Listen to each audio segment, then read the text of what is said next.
حبايبي كل الهلا بيكم من بغداد محافظة سليمانية. رحلة مليانة مغامرة وطرق طويلة ومناظر راح تخليك توقف الفيديو بس حتى تتأمل. بهذا الفيديو راح أشارككم تفاصيل الرحلة لحظة بلحظة، خليكم وياي وراح تستمتعون إن شاء الله.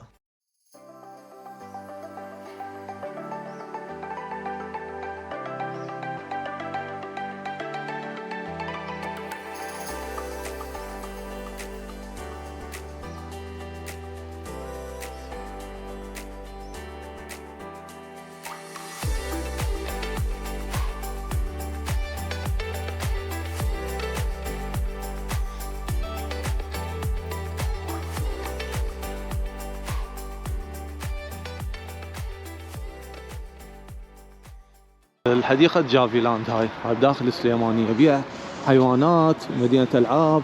هسه نوصل جوا ونشوف شنو اللي بيها موجود. مثل ما تشوفون ذاك الضباب على الجبل. احنا عبالنا نلقي ثلج بس ماكو. نشوف هذا التلفريك من نصور لكم اياه.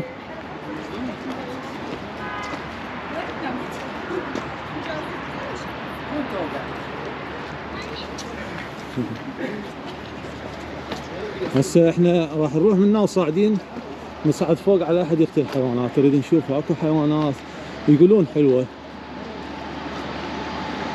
الزرع سبحان الله اشكال الوان. احلى شيء هي الطبيعة بيه.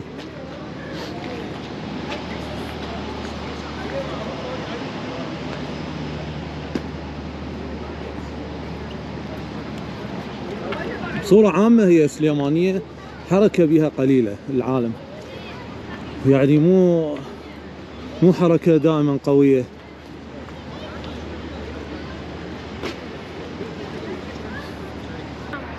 شباب حمودي ويانا اليوم فطارنا. شلونك حمودي؟ والله زين الحمد لله. متونس؟ خطو والله بالعافية. كله حمودي. شنو هو؟ خلينا نشوف لولو. تعال نسوي لقاء ويا لولو. تعال يلا خلينا نصور وياك. شنو اليوم؟ تعال شنو شعورك اليوم؟ حلو. مرتاحة؟ حلوة؟ حلوة الأجواء؟ باي هنا على الكاميرا باي. سلمي عليهم سلمي عليهم على المتابعين. يلا هلا وبيك. يلا. واحنا نتمشى ونتجول بداخلها زخت علينا مطر، بس ما اقول لكم شنو الاجواء تخبل. هو احلى شيء هو المطر يحلي الاجواء. هسه احنا وصلنا حديقة الحيوانات وراح نطوب ونشوف نستكشفها. شوف والله شنو عندهم حيوانات حلوة، شغلات غريبة ماكو.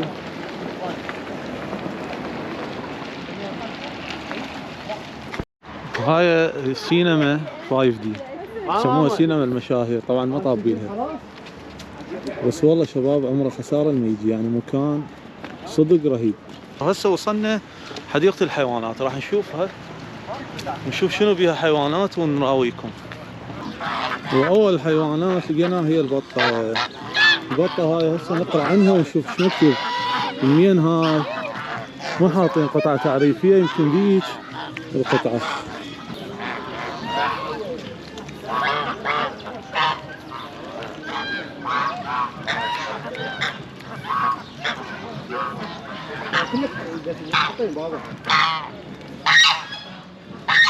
هاي غير لون.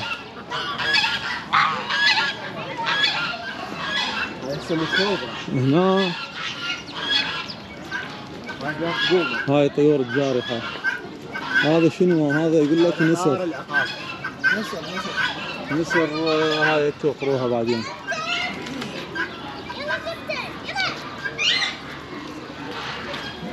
هنا خلاص. تعال نشوف الورا. هاي هنا شنو؟ هاي هنا سلمها تراب لسه. لا والله هاي طار اللقلق بس مو موجود. ذني صغار بس هذا مو لقلق، هاي بطاط مال مي. هاي فهموها بس نوادر. ارنب. هذا الفلامينجو مو؟ يتونسون عليه. هذا الفلامينجو. هاي البومة ايش كبرها؟ وين؟ هاي البومة ذيك. هذا شنو؟ هذا النسر ذاك يوم شفته ياكل اعظام. اكل العظام هذا يابا. اي هاي هنا والله هذا الثعلب لو ذيب. هذا لا ثعلب ولا ذيب، هذا القط البري. قط البري هذا. ما شلون؟ بزونه بس هذا بلاس. اي هذا بروماكس. بروماكس يعني. هاي هنا كانت احسن. موجودات يمكن بس جوا طابات اكو صوتهم. سمعت؟ شو عيدها انس؟ لا هم عادوا. هم عادوا. ها نعامه ذيك تعال. هاي نعامه وراك. ليش جوا راح تطلع.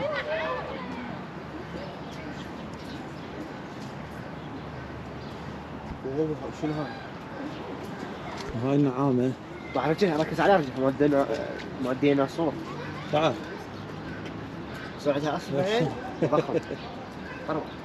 شاب عطين مطوى راسها بالطين. هاي هنا كان خنزير بري. تذكر احنا نريد نشوف الاسد وينه والله. الاسد هياته. وينه؟ هذا. اي ندري بيك انت اسد. لا بس اكو شيء هنا خنزير هسه ترجع هيك.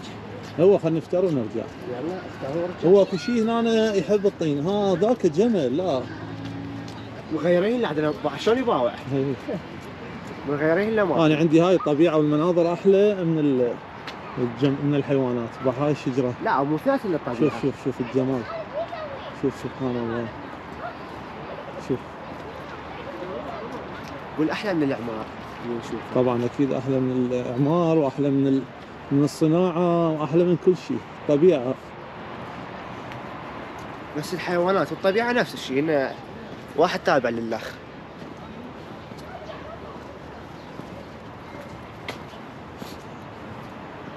النوبه كل شجره والها لون. هاي مال الخريف مو هو قاعد ياها مني هاي.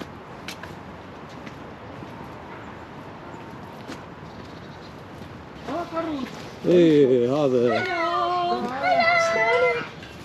تعال ها تعال.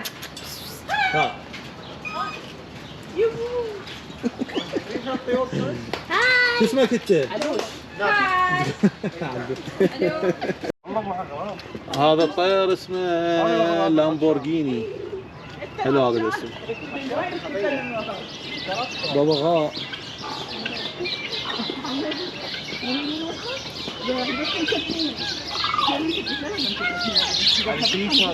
ذني هذا علي شيش. لو رومي هذا. هو رومي جديد نفسه. علي جديد. تمام. لا بغداد جديدة. ايه الوقفة هاي.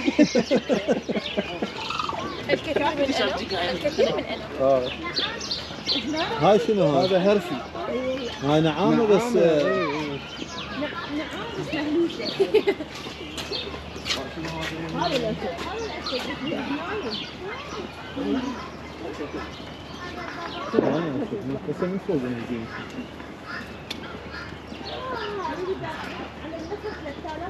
هذا الحنين.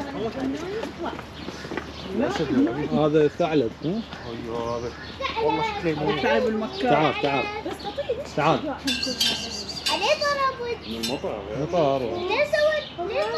ليش كذا؟ هذاك شنو جوه؟ هذا شو اسمه؟ الايل ما ادري شو اسمه مو؟ لو غزال. غزال هذا. اي هاي بزونه. شوف شو هاي فاتحيها؟ اصل مو ياهم انا مو ياهم.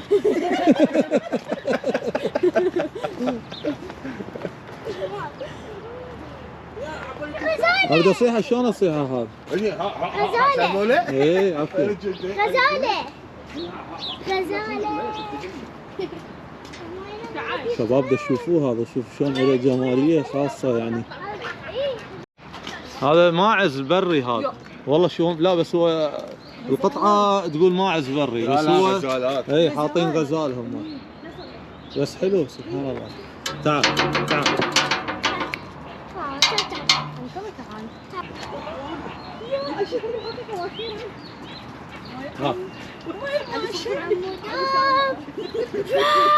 وين ماشي عنك؟ بدون. هاي معلوماته كاملة. تعال تعال تعال شريف. وين يباع هو؟ تعال تعال. هاك. مين؟ هذا كنا استوى سابح باع شعره. أنا حبيت البيضة. يضرب الكاميرا. شلون يباع. شوفوا ضاف باع اصابع ايش كبر الواحد. خليجي بس الجو برو يصير فيها شوف ذاك بعد احلى شكله. تخشب عليه الأبيض. والله روح صار من قريب. شوف رجليناته ايش كبر الوحده. ريحة. لا ادري شو يسوي. شباب شوفوا هذا تمساح حاطين له هيتر. هذا الظاهر يدور دفو. طبعا هاي محميه مال طيور. شوف محميه مال طيور تدخل داخلها والطيور مفتوحه بس ساديها او لاغيها ما اعرف ما موجود.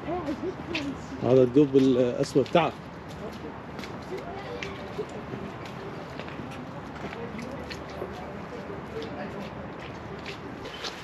هذا الاسد. شوف هذا الاسد الافريقي طبعا شباب. هذا اسمه صدق هيبه. وبعدين هاي اللبوه والاسد مالتها. هو اللبو مالته. تعال حياتهم. يمروا علي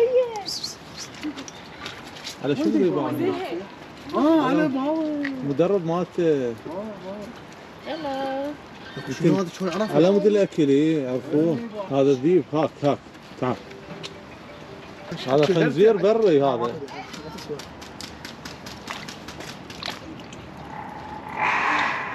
ايش بقول مكناسه؟ اصبح راسه هيك شيء. شوف ذنيك هناك شنو هاي العركه. وخر خلينا نشوف. ضباع ذني. هذا ضباع اكو هناك جوا قاعد يتعاركن بس على شنو ما حد يدري. وين بينات؟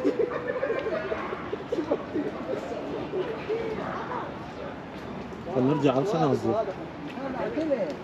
لا شالها يا باسه خلها على. هاي عندهم هاي عندهم هسه ماي ار. وهذا هيك يحبوا هذا الطيب.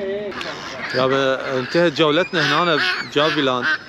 وورا ما استكشفنا وشفنا الحيوانات والله كانت حلوه. هي حلوه طبيعه جمال والاجواء هي حلوه. شوفوا انتم الاجواء احلى شيء يعني الغيوم والجبال.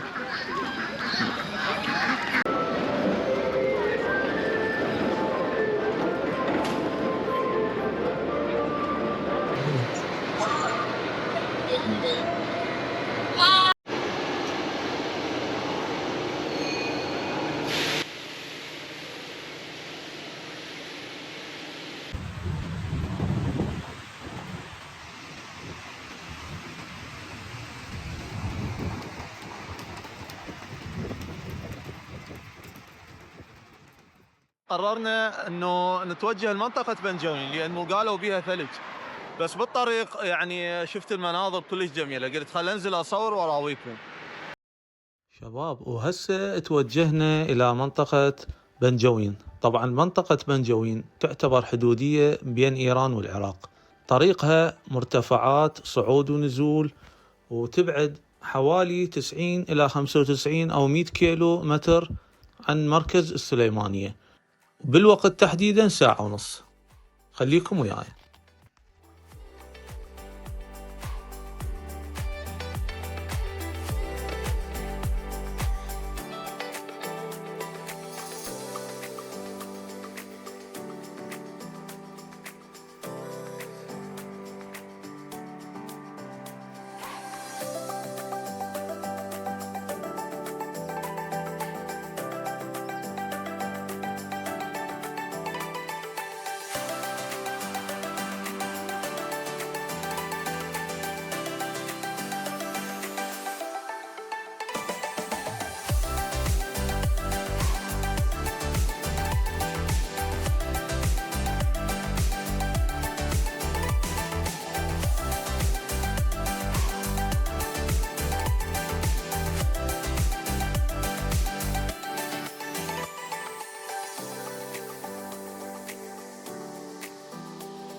ونزلنا بالطريق يعني والله العظيم المكان الا بالخيال. يعني سويسرا مو هيك مكان.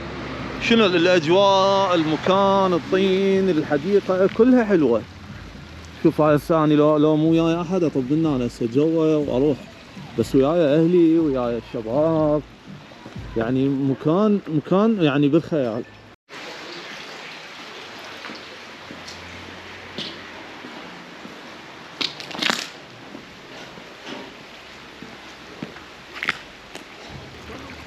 شباب بعد ما اقدر اتحمل، لازم اروح اشوف شنو هاي فوق شويه ولا اوصل مكان. يعني واحد يروح لسويسرا، واحد يروح مدري وين على اليمن. المكانات هاي اللي عندك والجمال هذا والطبيعه هاي المن بعد.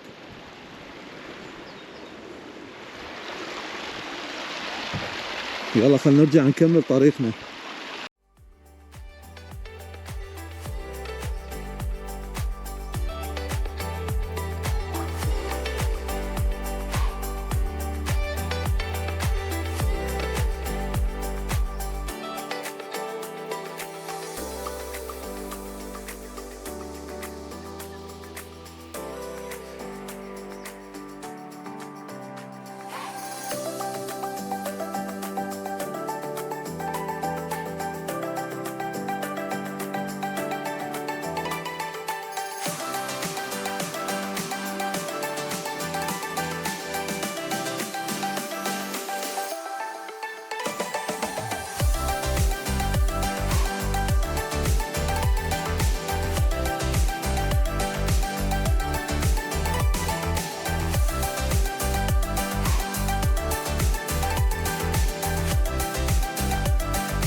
يابا وصلنا هسه لمنطقة بنجوين. هاي المنطقة تبعد تقريبا ساعة ونص عن مركز سليمانية، بس تقريبا الوحيدة بها ثلج. بس المنطقة رهيبة هاك مثل ما تشوفون.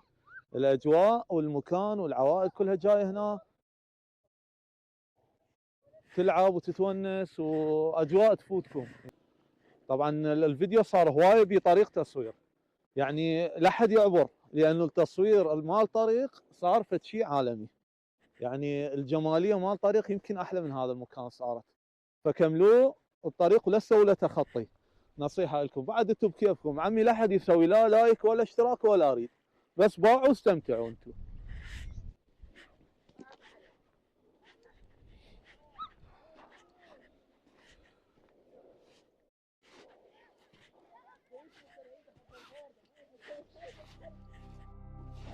يا يابا شنو هاي؟ شوف ايش قد واصل.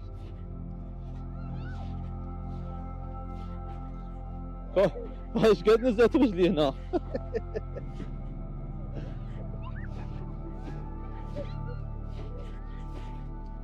غميج كلش يعني. شوف ايش قد رجلي تنزل. يا يابا بي نص متر. يا يابا شنو هاي؟ بس اني ايش تدرون بي، انا احب اغامر شويه، اريد اروح للاخير، اريد اشوف هنا المنظر. يابا شوف رجلي وين نزلت. يا يابا لا لا حد يجي هنا، كلش غميج. لك يابا شوف وين طبت رجلي. شوف وين بيه متر تقريبا هنا ثلج، بس انا لازم اصعد فوق. اها شوفوا شباب شنو المنظر، شنو رايكم؟ غير عالم لو لا؟ انتو بعد.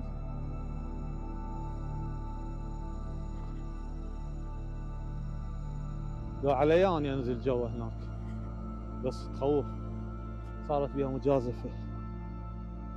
شباب ما احكيكم ثلج دخل جوا بالجوارب. بس يلا هيك مكان هذا ما يتكرر.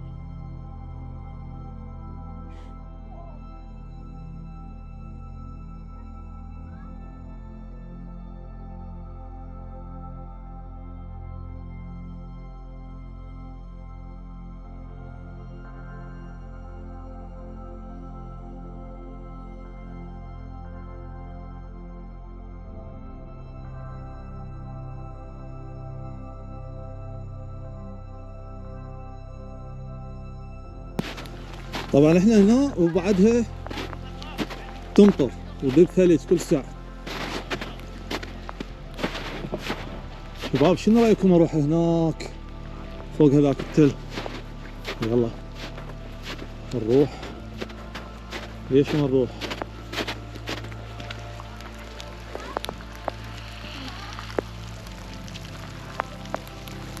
وانا اريدكم تستمتعون بالمناظر وتحسون بالبرودة اللي انا قاعد احس بيها. ان شاء الله المرات الجاية انتم تكونون موجودين. انا علي اوصل لكم صورة كاملة، ادليكم المكان، اعيشكم الاجواء. بعد ما اعتقد بهيجي مكان واحد يمل لو يضوج لو يتعاجز على مود هيجي مكان.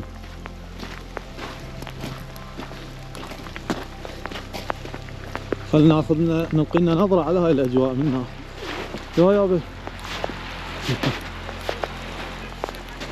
والله يا شباب ما اعرف شلون اوصف المكان.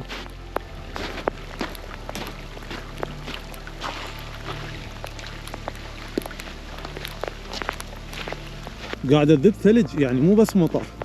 هسه شوفوا مبين، مو اكيد مبين عندكم. وصلت هاي القمة قلت لكم عليها وبعد بيها طبعا.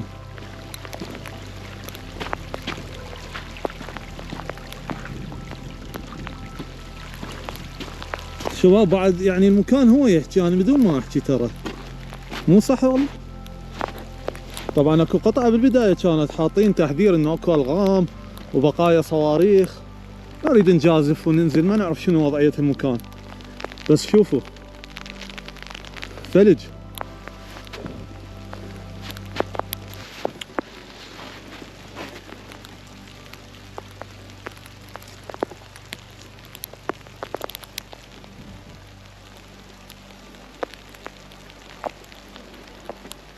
والله أنا عاد أروح هناك.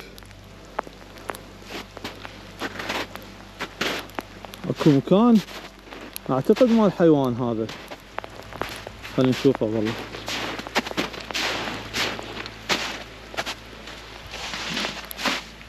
هذا شو تقولون مو مكان حيوان هاي الآثار؟ مو مال إنسان هاي.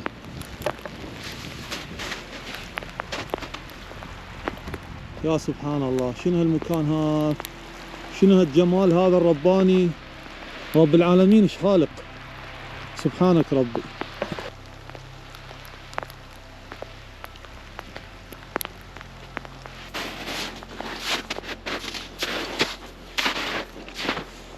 يا شباب ما شاء الله بعد ماكو هيجي جمال.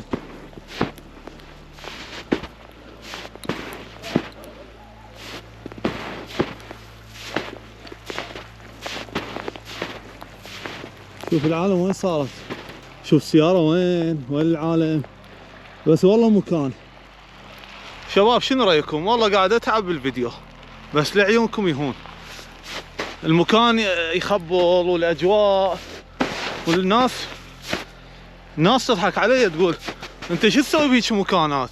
شلون شو اسوي؟ بعد هيك جمال واحد وين يلقي؟ شوف رجلي وين طبت.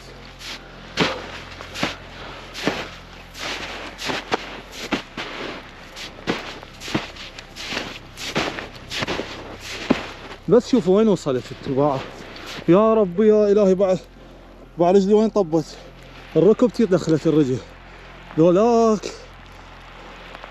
شوف المنظر، شوف المكان. شباب يعني بعد شو اسويكم؟ وين اجيبكم بعد؟ هاك تنزل رجلي كل ساعة. بس شوفوا اللقطة يعني والله مكان ما يهلي انزل من عنده. بس كافي بعد يعني وين اوصل؟ وين اروح بعد؟ ما اعرف انا يعني يجوز بس انا احب هيك شغلات. لو انتم هم تحبوها كتبوا لنا بالتعليقات والله خل اشوف ارائكم. هذا الصخر والجمال هم تحبوه لو بس انا احب هيك جمال؟ الطبيعة هم تحبوها لو بس انا احبها؟ والله ما ادري. يلا خلينا ننزل بعد كافي. طبعا ينتظرونا صار لهم ساعة خطية بالسيارة. شوف ذولاك تشوفوهم مو هاي سيارة خالي علي وهاي سيارتي. بس شو اسوي الاجواء ما تنمل. خلينا نشوف هاي شنو الفتحة. والله فتحة صايرة هناك. يا بي عين هاي صايرة. ويه.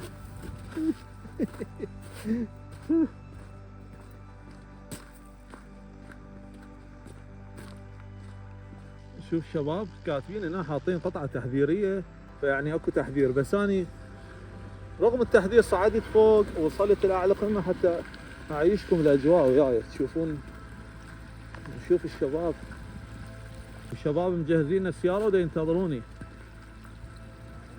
حتى اشوف شو مسوين بيها.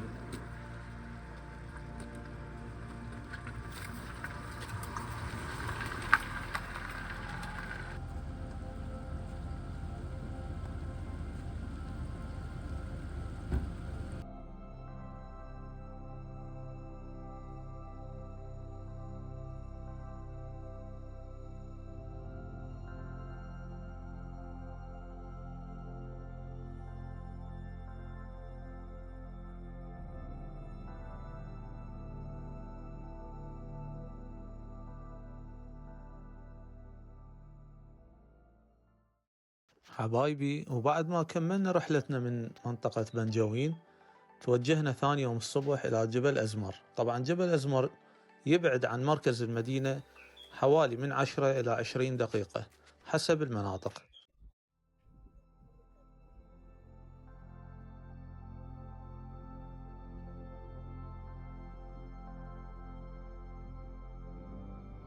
شباب وهسه وصلنا على جبل أزمر. صعدنا واحدة من القمم مالته، يعني هو أعلى قمة بيه تقريبا 1600 متر عن القاع. فيعني هاي هي تبدي من 1400 لل 1600 هاي القمم الموجودة. فأعتقد يعني إنه أنا بعد ما أعرف أكو أعلى يمكن هناك هذيك إذا تشوفوها. بس المكان يطلع لك سليمانية كلها من هنا تبين. هسه راح أصور لكم من قريب. طبعا أكو ثلج كان نازل هو بهاي اليومين بعد لحد الآن. نعم مثل ما تشوفون بعد الثلج موجود.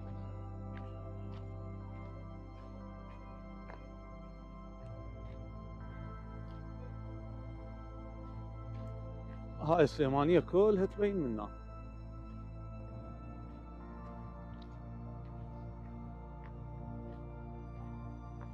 بس شوفوا لي المنظر.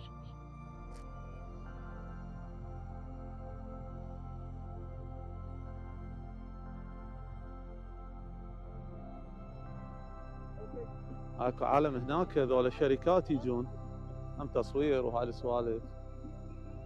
هاي هناك ذيك اعلى قمه كنت تشوفوها. اعتقد ذيك بعد السيارات تمشي بعد تصعد وتوصل فوق.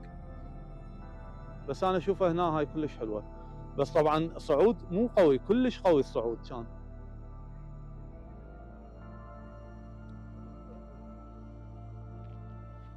انا قلت خل اروح هناك بعد واستكشف شغلات شوف شنو الموجود.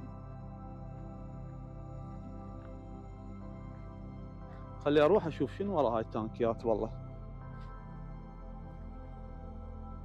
شوفوا هناك المناظر والجبال.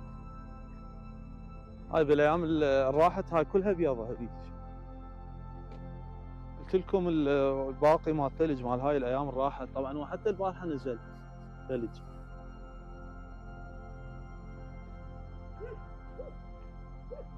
بس العالم هناك رايحه طقطق صور وجاي تتفرج. انا الوحيد عايفهم واروح مخالف لغير مكان. هاي هناك اكو سياره شوف هم واحد واصل لهناك عبالي بس اني اوصل.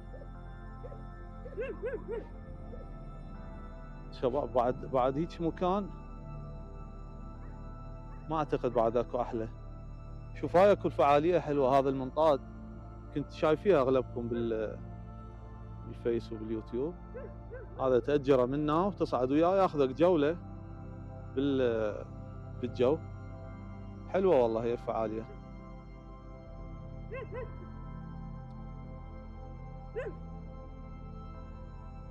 شوفوا لي هذاك المناظر اللي هناك شنو رايكم؟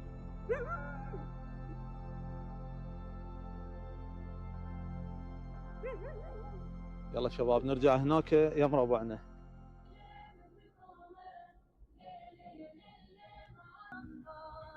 هاي شباب شوفوا مثل ما قلت لكم اكو نزلات كلش قويه، يعني واحد شويه يكون حذر يعني مو اكثر، يعني مو لدرجه الخطوره اللي ما تقدر سياره صغيره تصعد او تنزل، لا طبيعي.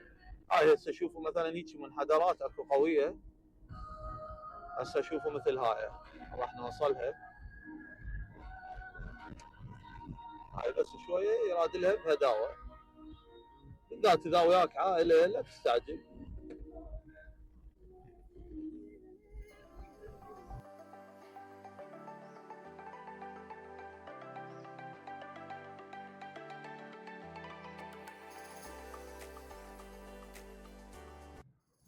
طبعا هاي حاليا احنا بحديقه بارك ازادي اسمها، هاي متاسسه بسنه 1937 داخل السليمانيه.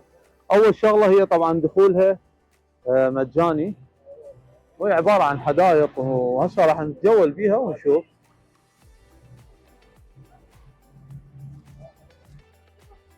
وهناك مثل ما تشوفون اكو العاب مال الاطفال. نشوف هذا التمثال الثالث اسمه آلي بالي، ما اعرف اني طبعا.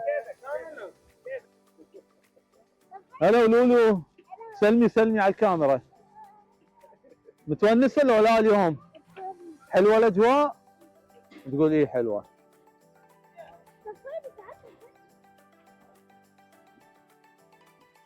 هدوء والجو بارد. اكو عندنا شباب هنا خاطلين يابا. انتم صغار صاعدين هنا؟ لا مو وانت انس؟ عيدها؟ ايه مو سالفه صغار بس تريد نفتح. يلا بالعافيه افتحوا. لا ها.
حبايب ولهنا انتهت جولتنا بداخل حديقة بارك ازادي، وان شاء الله راح نلتقيكم مكان جديد، خليكم وياي.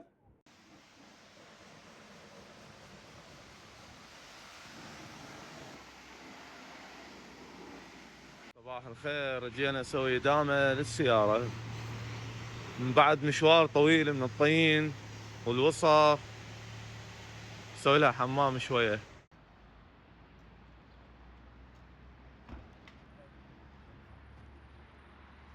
حبايبي وصلنا لمحطتنا الأخيرة اللي هي منطقة ميرقبان اسمها. هاي تقع شمال محافظة السليمانية، تبعد بالوقت حوالي 40 إلى 45 دقيقة، وبيها مرتفعات، طريقها حلو ودائما تكون باردة، وأكثر الأوقات ينزل بيها ثلج، فلهذا راح تكون محطتنا الأخيرة إن شاء الله بهاي المنطقة.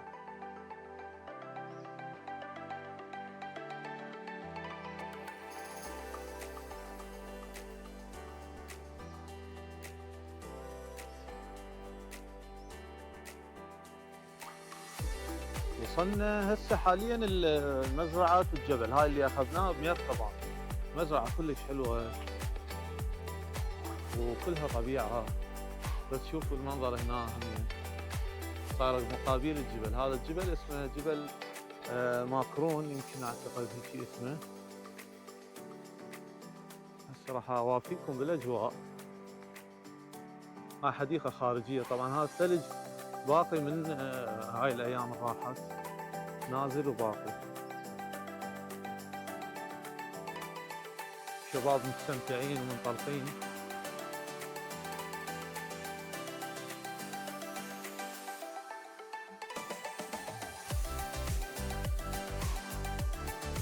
هاي الحديقة مالتها.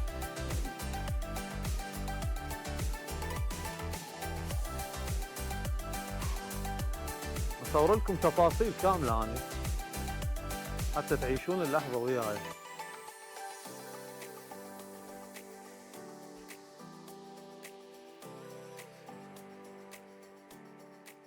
الاشجار كل وحدة لون، سبحان الله.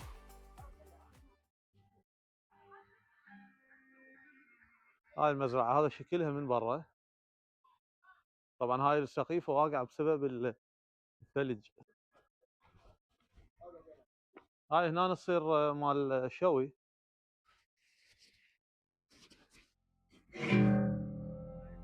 هذا الركن مال الشوي.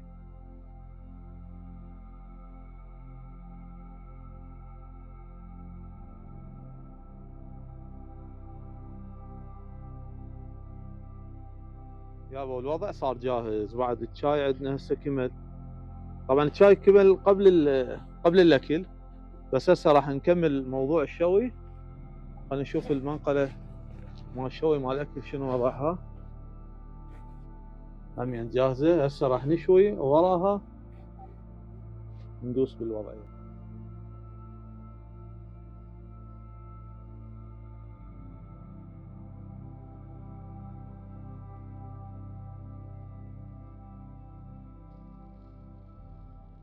اي يابا هسه وجهزت المائدة والعشاء جهز، وساهمكم العافية حبايب. واني فايت طبعا بالطريق شفت مكان بيه نهر، قلت لهم الشباب تعالوا نروح نستكشف هذا المكان. مكان هو طبعا مثل ما تشوفون نهر جاي، واعتقد نازل من ذاك الجبل اللي هناك تشوفوه ورايا. ثلج يموع وينزل ويصير مي. تعالوا خلينا نروح نشوفه. طبعا هاي يمكن نسيت اقول لكم اني هاي المنطقة اسمها ميركبان. دائما اجي بيها اني. هاي منطقة كلش حلوة، تحسها منطقة ريفية عبالك تركية. تبعد عن السليمانية يعني نص ساعة تقريبا، اكثر لا 3-4 ساعة. ما شاء الله شلون جمال.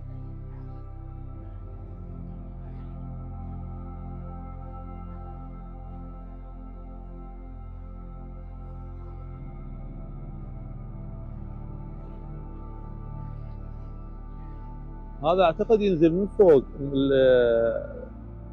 الثلج يذوب وينزل يصير نهر، اعتقد هيك يعني مو اكيد.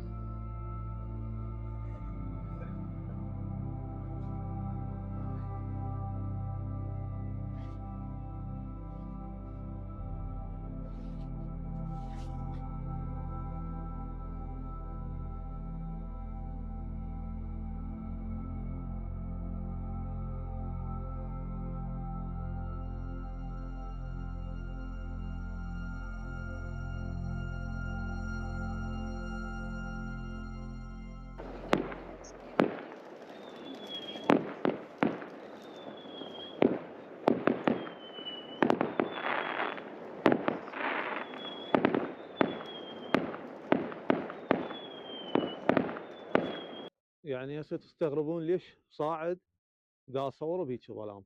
انا صعدت على السطح مال المزرعة، بس طبعا الجبل هذاك قدام كل ما تشوفوه.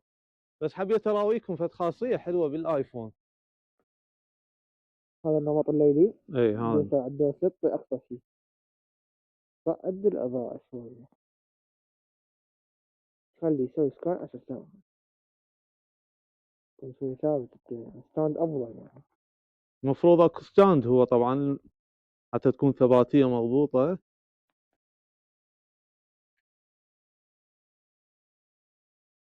يعطيني، بس شوفوا وياي،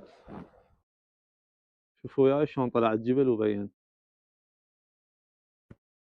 طبعا يعني بالحقيقة إذا تشوفون الصورة فشي رهيب، راح أخليها بالفيديو وتشوفوها طبعا.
صباح الخير وصباح الحب عليكم، ويا هالاجواء الحلوه هاي والامطار اللي نازله من البارحه اليوم ما وقفت، بس راح نضطر ننهي الفيديو واخليكم انتم تتفرجون براحتكم.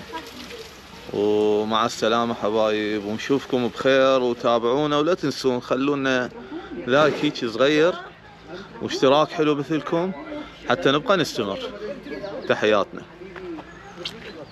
طبعا شو اقول لكم، السياره اللي ويانا عطلت من نريد نطلع الصبح، نريد نتوجه لبغداد، وواقفين بالمطار وبهالبرد هذا، وبعدنا بميركبان صار لنا يمكن 3 ساعات.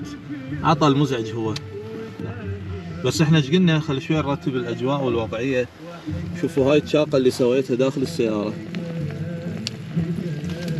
الشباب عاد هنا يلا شويه سيطروا ودفوا، ولا كان كاتلهم البرد. هسه شلون هالاجواء؟ لا طولة انت من الحار. لا تخافون علي يعني، وين ما اروح اشتغل مرتب وضعي. بس والله شوفوا الجو برا، الغيوم نزلت للقاع، ذاك الجبل. هاي السيارة العطلانة ان شاء الله راح تتصلح. يا عبد والله الوضعية تأزمت، السيارة ما صلحت لحد الآن، ودا ننتظر اكو كهربائيين جايين بالطريق ان شاء الله يصلحوها. لقينا عاد مكان هيك مثل ختلات او سقايف بيها دخلنا، لانه المطر وضعية مو طبيعية. انا السوح صور المطر، خليه يشوفوه، صور الشارع على كيف مطر بدون توقف.